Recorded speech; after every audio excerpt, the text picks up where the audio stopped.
just want to say that our goal is not to leave anybody out in the cold. It's to avoid National Grid's costly crisis management approach to gas pipeline problems. We are encouraging the city and National Grid to adopt a planned preventative approach to caring for and in managing our extremely leaky 305 miles of old pipes. There are many very old pipes all over the city. And if we had a plan, if we had a map, we could prioritize. All the leaks are dangerous, polluting, and wasteful. And National Grid charges customers for the lost gas. And they also make a profit on pipeline replacement. A lot of people don't know that they are paying for the lost gas, which is about 8% or more of the city's emissions. Now, I just wanted to clarify that the SEIs, the grade 3 significant environmental impact leaks, are the high volume leaks. They're not the grade 1 level explosives because they're not in confined spaces. But some of these have been leaking for years. I saw a few that were 2004 when they were first reported, and we're all paying for that besides driving the climate crisis. So we know that there are less costly, safer, more reliable and efficient methods for repairing many of the leaks to assure reliable gas service until we can start retiring the pipes. We need transparency. We need a plan so we can prioritize. We don't want anyone out in the cold, or suffering from lack of gas, but we don't need the gas to have the comfort of home and to cook our food. So instead of allowing National Grid to extend long-term dependence on gas by unnecessary pipeline expansions, we're encouraging the city to work with National Grid on a plan for triage and repair while planning to retire the gas systems. It may be more efficient and practical to switch people to electrify, to give them, electric appliances and cut the gas off. We're asking for some cost comparisons so we can really plan a transition to non-emitting, non-combustible clean energy, for the climate that we're trying to preserve. The extreme weather is a challenge. The ground under our streets and under our homes is, some of it is in wetlands and the water table is changing. It doesn't make sense to keep the gas under our streets. And I just want, we have some very detailed questions, but I think I'd like to pass the mic to Nathan, who is more technical about some of these leaks, because we don't want to, prevent National Grid from doing the job. But when we're talking about safety, we have hundreds and hundreds and hundreds of leaks. And I don't know how they prioritize Paulson Street over any of the others. The pipes on Morseland on my corner are over 100 years old, and they just repaired a leak the other day. So how they make decisions, how they prioritize, how they decide how one block is going to be safer than the next one. I'd love to have an open discussion at some point. Thank you. Thank you, Ms. Goldberg.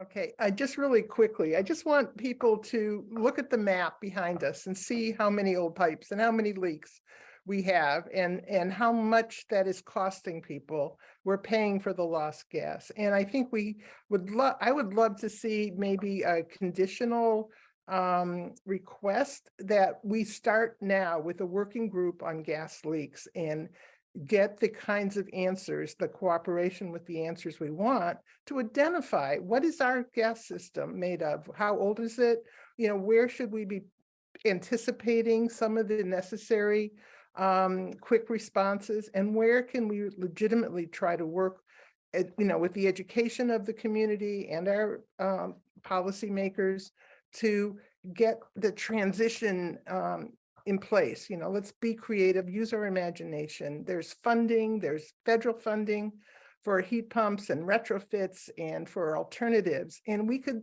start. I live on a small block of a square of 9 houses.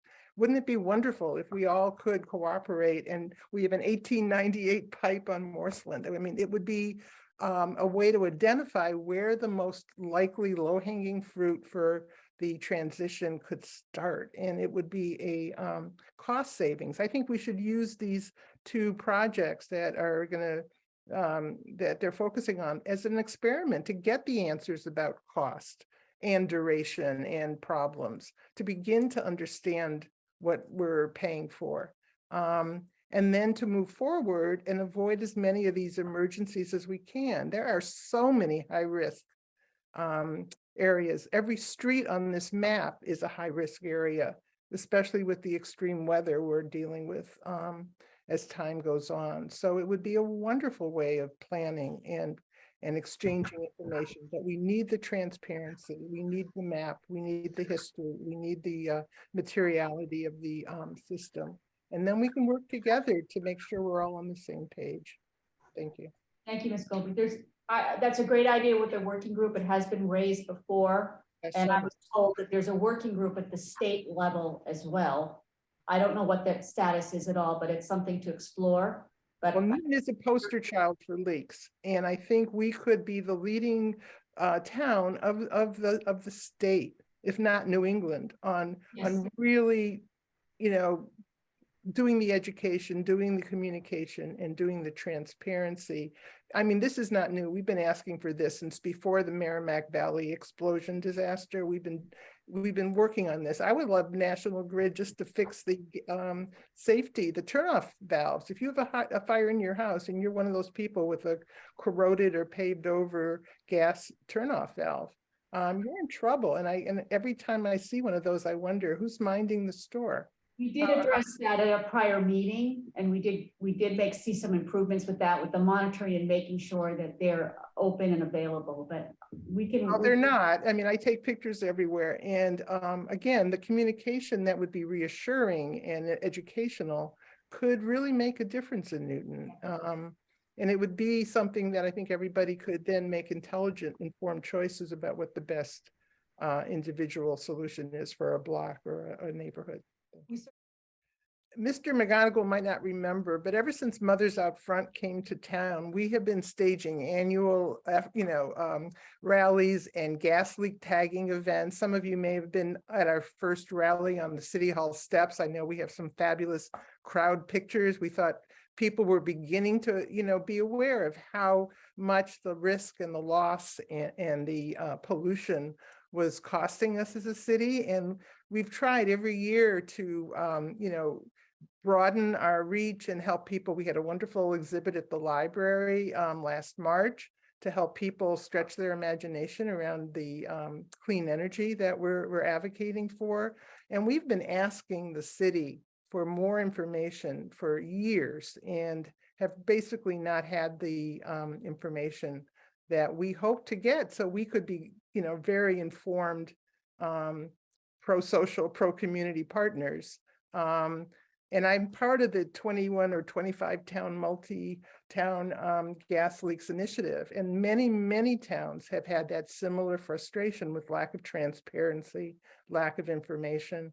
And I'm hoping that we can turn it around tonight and just have a new appreciation. I know Mothers Out Front has been focused a lot on gas leaks, but also on clean energy advocacy. And I think we have a lot of answers, and we're looking for more cooperation. And I think we're all on the same page after our discussion tonight. So I hope yes, so. and I think we're working to make sure you get that. I'm totally on board with that.